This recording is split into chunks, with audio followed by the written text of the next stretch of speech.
Guys, there's no big secret on how to be successful in real estate. It's all the same kind of core things you need to do, right? Like being consistent, staying present, reaching out to your clients. The biggest thing that I've heard, and it's not just in real estate, is being consistent, being present to what we're doing, and uh, being educated, knowing what your options are, knowing what's out there. And I know if you study the people that have a lot of wealth, like the really wealthy people, you'll learn that they don't have all their eggs in one basket. And I don't mean to go out there for you guys to go out there and like build 10, 20 different companies, but in the real estate industry, you can diversify a little bit. Like Melissa, she has her real estate license. She's a TC. Dolores, she's also licensed and she's a TC, right? There's agents that wear different hats. You can be like, I'm licensed as a real estate agent. I'm licensed as a life insurance agent as well. I don't do that all the time, but we can diversify. So when real estate kind of shuts down, we can also supplement some of the income with other ways. Even in the industry, like today we have Paul Frank. He's going to be talking about how you can add some more income to your bottom line with the license that you have, with the people that you know, with the customers that you're serving already. And Paul Frank, he's president. He's been president or is president of PDF, a group of companies. He's been executive director. He's an advisor. He's a mentor. He's been doing this for many, many, many years. I don't know if it's been over 20 years, but I think it's been over 20 years. Guys, Mr. Paul, Coach Frank. Paul, what does a coach come from? I see coach. Do you coach soccer or? I've actually James Wong and guys and Brent Gov gave that to me because I've coached sports and business for about 25 years, soccer, football, lacrosse, baseball, bunch of different sports for a very long time. In fact, COVID was the reason I stopped coaching. It was kind of weird. All of a sudden, season ended, sport ended, and I unplugged from coaching and never came back. I never wanted a big going away party or anything, but like a Starbucks gift certificate and a slap on the butt for all those years would have been nice, but it's kind of weird. But anyway, that's where the coach name comes from. Awesome. Paul, well, share with us how we can supplement some of our income with the tools that we have already, and make a little more cash and maybe even get into that side of the industry. Well, there's not really a maybe there. I'll give you a little bit of my background. Unfortunately, your 20-year comment wasn't exactly correct. I wish it was. So again, my name's Paul Frank. I'm the president CEO of the PDF group of companies. I've been a commercial developer and a commercial broker for about 38 years. I wish it was 20, like I said. And over my career, I have developed and brokered millions of square feet of real estate, covering virtually every product classification nationally and internationally. And the reason I give you my background on that is really sort of a setup for this riddle. And the riddle is this: in my nearly 4 decades of involvement in commercial real estate, what is the one thing that nearly every single person I've ever dealt with have in common? Anybody got any ideas? Everybody in commercial real estate almost has this in common, whether it's a user, investor, whether they own $2 billion in real estate or they own a nail shop. They all live in a house. And by virtue of that commonality, they also have the same thing in common in that they have a relationship with you, with a residential realtor. And that relationship is usually much more personal than what we achieve. So the problem traditionally has been, almost without exception, that realtors have blinders on. You're looking for the 4-bedroom, 3-bath house in Turlock, and nobody ever thinks about, outside of maybe a rental house here or there, what their clients might need in the area of commercial real estate. And that's what I want to try to help you do. And what we've been doing for the last year and a half actively is helping agents take those blinders off. So the first thing is, and write this down, commercial real estate is not more complicated. It's just different. I just had this conversation this morning, which I'll talk about in a minute. Commercial real estate is not more complicated. It's just different. And I am confident that each and every one of you are capable of sourcing, controlling, and closing a commercial transaction. In fact, I am equally as confident that you would be more successful in doing that than I would be in trying to handle a residential deal. All those MLS rules and disclosures you guys have, it scares the heck out of me. So don't be intimidated despite all of the egos that are out there in commercial real estate. It is not more complicated. So even though I say that you are capable of doing commercial deals, I'm going to argue from my 38 years of experience that you don't want to control and close those transactions. And there's a bunch of different reasons, but I'll break down 3 real quick. And that is number 1, the distraction.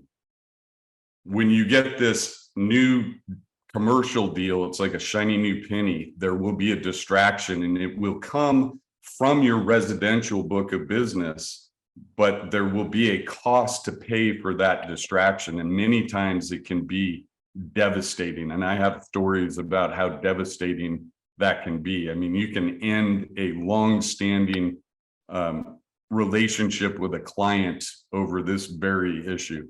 The second thing is the tools that we use in commercial. We do not have an MLS system. Many of you may be familiar with LoopNet and some of the other platforms. Our go-to is CoStar, which is a necessary evil. If you are trying to do a commercial deal based on just LoopNet, you are going to get yourself in trouble. It is not, basically everything is on CoStar, and LoopNet is a public-facing marketing arm of CoStar. So it would be as if you were out looking for homes for your client without MLS and you were searching on some platform that the public has access to. It can be very dangerous and damaging. And then finally is the liability associated with commercial deals. In residential, if you screw up, you might have, a few $1,000, $10,000, or $100,000 in exposure. Our liability, if you don't know the terminology and what you're talking about, can be life-changing. One example we just had, it wasn't anybody with our brokerage, but I was consulted about it. We had somebody that didn't understand the difference between a gross lease and a triple net lease. And they negotiated and explained it to their client. It was a rather large deal. And they, in writing, explained the structure of the lease incorrectly to the client, to the point that the client didn't understand that there was $17,500 a month in triple net fees above and beyond the base rent. And that was a 10-year lease. So you can imagine what $17,500 times 10 years is in terms of liability. It's pretty substantial, needless to say. So what do you want to do is you want to use your relationships, your network, your client base. And I don't care whether you've been in the business for 2 days or 20 years, you have commercial needs in your network, whether it's family, friends, client base. You might know somebody that has a nail shop or a plumbing shop, or you may know somebody that has a bunch of apartment buildings. Those people are in there in your network and you know them. You just need to learn how to mine them in the scripts in order to open those opportunities up for you. The next step is to find a commercial broker to work with, whether it's us or somebody else, but proactively build that relationship. So when you find that opportunity, you are ready to hand it off and work together on that opportunity. When you find a commercial agent to partner up with, one of the things that I advocate for is team speak, somebody that will work collaboratively with you, because it's your client, it's your relationship.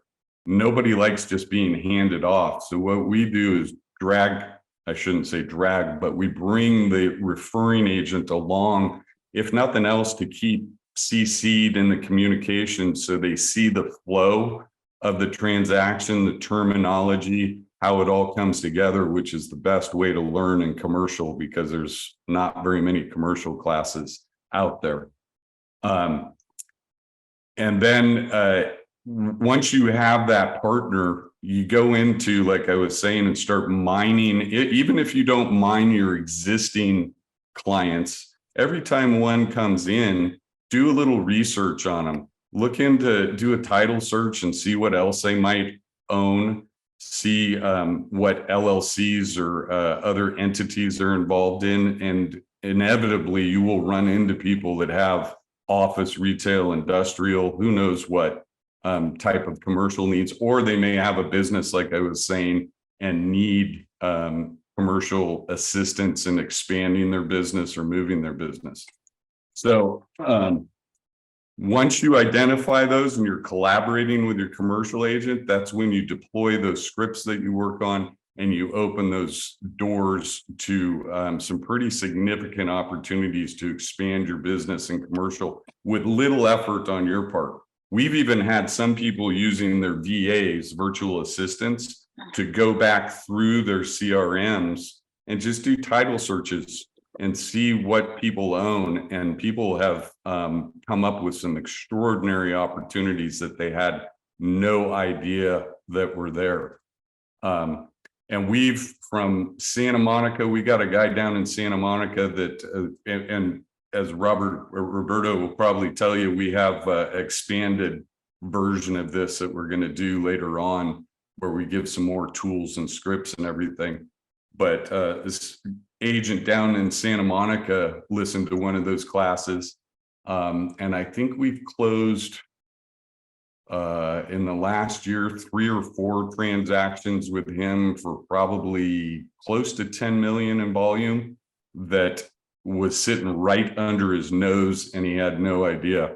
And I just, before got on here, I had another residential agent that came across a doctor, couple, 2 doctors that she works with, and they want to buy a triple net DaVita for about $3.5–4 million, and she was going to say no to it. And somebody told her to give me a call, and now we are actively engaging and looking to put an offer in on this property, which she would have not had the chance to benefit from. So the other thing if you are interested in anything in commercial, I also do an open mic Wednesday that I'll plug, which is people submit their questions. Many times they preface it with, hey, this is a stupid question, but sometimes I don't know the answer. Many times I don't know the answer to it. No questions are stupid. It's a low stress, collaborative venue to ask your questions and learn stuff about commercial, because as I said, there's not a lot of resources for that. And usually case studies and questions like that are the best way to learn. So that's what I got for you, Roberto.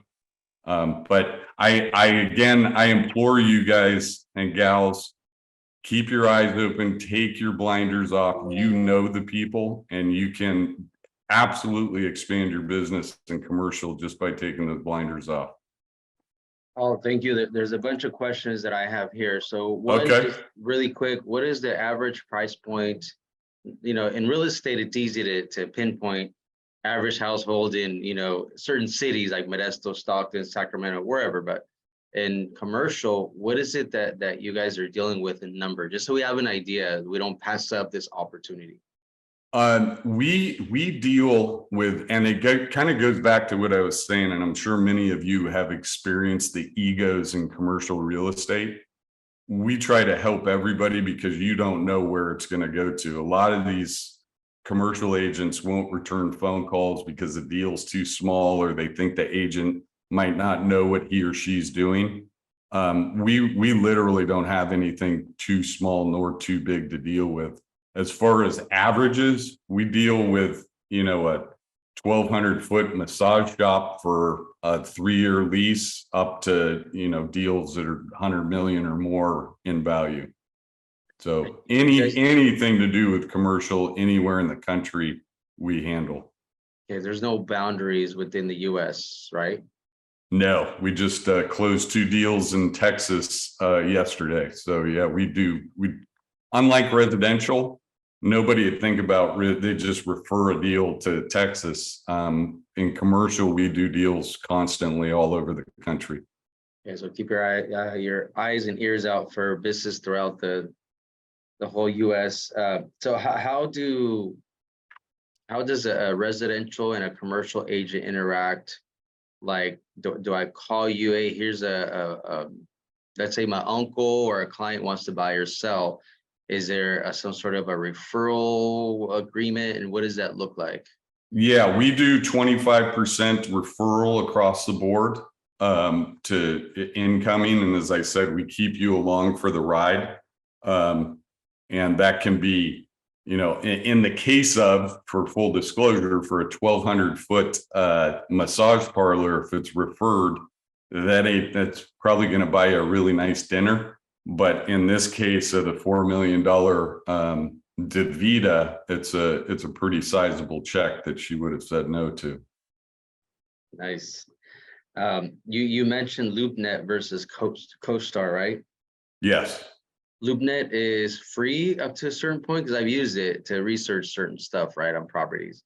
Yeah. What is the cost difference, or how does one get access to that?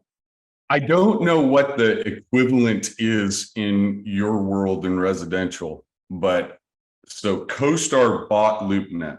And the pricing on CoStar has been all over the place. At one point, I was paying just for my license about $4,000 a month because they considered me a developer, a property manager, and an owner and a broker.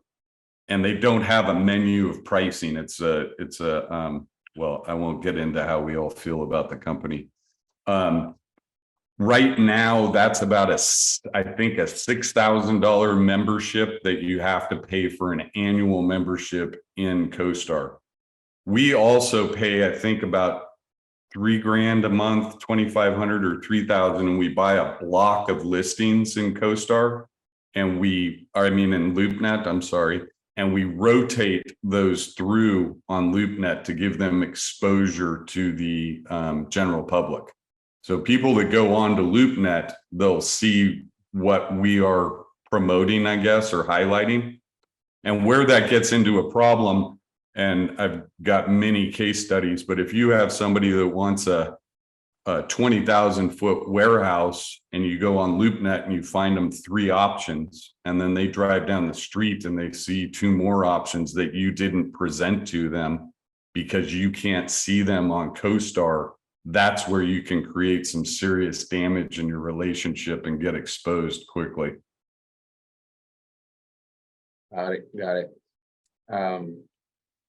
Now, you talked about scripts. There are some scripts out there, right? We can visit those when we do our in-person presentation.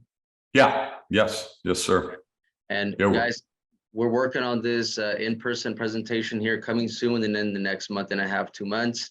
And we'll have some takeaways. We'll have some paperwork, some folders, stuff you can actually take with you and start working on. Let me remind you guys, if you have any questions for him right now, feel free, unmute yourselves and ask away. That's what we're here for. I'm gonna drop one other one for you, Roberto, too, that we've seen a lot of success. That's sort of an overlap. One of our specialties, and I don't like anybody, it makes me nervous when anybody says they're an expert about anything, but one of our specialties is 1031 exchange strategies. We have CPAs and attorneys that send their clients to us to help them build these strategies. One that's really successful lately is single family rentals in California, especially because a lot of people have been burned because sometimes it's difficult to get people to pay rent and the government isn't necessarily on your side, and then getting them out is difficult. So another case study, we have a guy that has, I think, 8 or 10 residential rentals. And we analyzed the performance over the last 3, 5, 7 years. And we're selling that block of rental homes, the residential agent is, and we're doing a 1031 deferred exchange into I think it's a 20-year Chick-fil-A lease, where he will get a substantial check every month and never get a phone call or a leaky roof or have to fix the carpet or hire an attorney. And by substantial, I think we're increasing his annual income on that, I think by like 75, 80,000 a year. Wow. By that move. So if you have people that have groups of residential rentals that are frustrated, call us and we can help you and teach you how to build that exchange strategy. So it's a performance analysis, something like that? Yeah.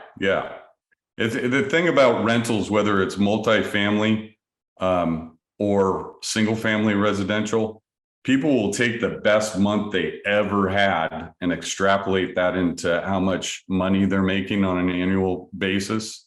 And when you look at that average of 3, 5, 7 years and take out all of the expenses and disasters that they had, they're usually not very exciting investments. I mean, in the long term, you have the asset, but we can make a pretty compelling case to move out of that, reduce headaches, remove the headaches, and increase the income at the same time. Yeah, it takes work, guys. Imagine if you were to find somebody out there that has 3, 4, 5, 8, 10 properties that are being rented. Sometimes they're not even thinking about, you know what, let me get rid of these and make more money. But if they have these properties, it's for a reason, right? It's an investment. They're not living there. For them, it's you can call it a cash cow. They're trying to make money off it. So if we reach them and try to bring value, right? You can introduce this option. Hey, would you be interested in making more money? You get 5, 6, 7, 10 listings. They're going to love you for doing this, and they're going to consider you as a referral to other friends, because like-minded people think alike, right? If I own 5 or 6 properties, I might know people that own 5 or 6 or 10 other properties. Like, hey, guys, I just sold all my stuff and I'm making more money. Call this guy. I don't know how he did it, but I did this, and look what I'm doing now. Because a lot of us agents, we don't think about putting our clients into a lease with Chick-fil-A, right? Why would I do that? Because that's not even in my scope of what I do. These are great options to get those 10 listings and get more referrals from it. It doubles up your commission income, right? You've convinced them to sell these 2, 3, 4, 10 houses, and then we build this exchange strategy, and they go buy a Chick-fil-A or a Dutch Bros or whatever it is, and then there's a referral fee coming back to you on that side as well. Exactly. Yeah, a lot of times they don't know, guys. Clients don't know. They don't know that they can refinance and drop their interest rate. They don't know they can do a lot of things in the industry, and it's our job to put that information out there. I know a lot of us are really fast to put online, hey guys, I just helped a client buy and I just helped a client sell. I can help you get a CMA on your property, free market analysis, all that stuff. It's great. let's try to bring a little more value with stuff like this. These classes they're amazing, where we get all kinds of good information. Any other questions you guys have, guys? Any question you guys? I'm using guys a lot. Any questions anybody has? Any questions? There are no dumb questions, trust me. Nothing else. Come on. Yeah, so we'll have this class in person where we'll have Paul Frank give us more. We'll work on the scripts, give us more information, how we can get in front of our clients. So what is it that you recommend we do, Paul, before we sign off? How is it that we can reach out to our clients without overstepping? Because I'm not a commercial agent, right? And I don't want to say anything that I shouldn't say, but what do you recommend for me to open up the conversation at least? The first part is the investigation and uncovering the opportunities, and just keeping your ears open to it. And then once you know, in the absence of taking the more extensive classes and, you know, the scripts and everything, that's the first step. Just being aware, and as Brent Gubb says, that don't say no to anything.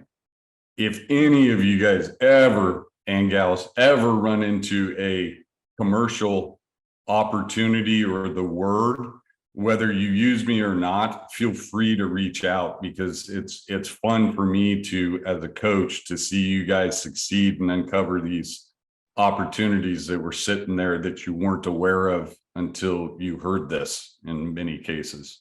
So I think awareness is the first step to it, in the absence of, you know, the process that we advocate for is we have a 6-part really simple class that goes over the basics of commercial. You don't need some initials or certification or anything. You just need to know the language so you can identify some things and understand different property types. And then finding that commercial partner to be proactive. One of the biggest, it's heartbreaking, but people will, as a coach, I'll ask you this question. I've coached football for years. I've got a couple of my kids that are in the NFL. There's 2 reasons that an NFL receiver does not catch the football. And those 2 reasons are either greed or fear. They're either looking away because they're ready to go make a touchdown and they drop the ball, or they hear footsteps and they don't catch the ball because they're scared. Fear or greed. Same thing applies to this. Agents will get this opportunity and they'll try to do it themselves. And then all of a sudden they will figure out that they're over their head, that they don't have access to CoStar. And as ET says, take advantage of the opportunity during the lifespan of the opportunity. So agents will come to me after they've tried to covet this opportunity and say, hey, can you help me? I've been working on this for a couple of weeks. And immediately I'm like, oh crap, that's probably too long. By then, the client has moved on somewhere else and the opportunity's lost. So building that relationship proactively and knowing what you're going to do with the opportunity before you have the opportunity is key. Do I have two more questions? Yes, sir. In commercial real estate, right? It varies from residential. Residential, we all know that it's 1 to 4 units and it's where people are usually going to live, right? Commercial, you have different sectors, right? Where you can get paid. Like you have your commercial, you have your industrial, you have your warehouses, and then you have the lease part of it. So there's different things, right? It's not just, oh, I'm not looking for any buildings right now, right? Right. Yeah, leases. I mean, the 2 categories of transaction are leases and sales. And then you have the property classifications, which are retail, office, industrial, land, and special purpose properties. But all of those, and special purpose means like, you know, mini storage or things that are only good for one use. But within all of those, you either have sales or leases. And leases, common question is, how do you get paid? A lease commission is paid on the aggregate value of the lease that you draw or that you consummate. So if you have a lease that is $10,000 a month for 10 years, let's say, that's 120,000 a year times 10 years, that's $1.2 million. And it's usually a 6% commission of the value of that lease, split by the two-part, lessee and lessor side. But yeah, don't overlook lease opportunities. Good deal. The other one is, how does an agent transition from being a residential into commercial if they were to really serious, if they're serious about making that transition? Yeah. So what was that thing that they said at Build? Not authenticity, candor. Something's the greatest form of love when you're very candid with somebody. Do you remember that quote, Roberto? I remember. Anyway, I'm going to be very, very candid about this. I mentor people all over the country through our platform. For whatever reason, they come to me. I got people in Georgia, Florida, Oklahoma, Texas, Arizona. People will shift lanes and decide that they're going to be a commercial agent, and it is a very, very difficult thing to get momentum and credibility. And in residential, you can, I'm sure you've seen it, jump into the business, and because you got a great Instagram and a great smile, all of a sudden you got listings and you see these people blow up. That does not happen in commercial real estate. It takes years, if not decades, before people trust you on a consistent basis with their livelihoods, really, which is their income producing properties. So that shift is a whole nother discussion. I advocate for, whether you're new to the business or you've been around for a while, to first build that momentum through the residential side and the relationships that you get through what we were discussing, as opposed to just jumping into the commercial world, because it's a tough place to get started. All right. Well, there you have it, guys. If you have any commercial needs, Paul Frank, his information is in the chat. We do have Melissa joining us. She is a licensed TC as well. Any questions you guys have, hit me up, let me know. I can connect you with Paul Frank as well. Don't pass up these opportunities. There's a lot of money to be made at commercial, but you have to be careful. Like he said, know what you're doing, partner up with a commercial agent, because there is, with a lot of money, a lot of trouble you can get into. So anybody have anything else to say? Manny, thank you for the class last week. It was amazing. I've had a lot of people tell me that it's a kind of an eye-opener with what you had. Anything else? Have anything to say before we sign off? Going once, going twice. Paul, thank you very much, guys. We will have this class in person. We'll have a few more things in that class as well. We're working with Paul and a few other people to bring something really nice for you guys to level up your business. Thank you for being here. You guys are investing in yourselves. I want to see your businesses grow. Martin, Leo, good to see you again. Lupita, good to have you here. Nicole, Christina, thank you. Yadira, I'll be calling you soon. Melissa, thanks again. Veronica, guys, thank you. Peace. Paul, amazing, man. Good stuff. You bet. Thanks a lot, everybody. Thanks being here. Right. Take care. Bye. Thank you.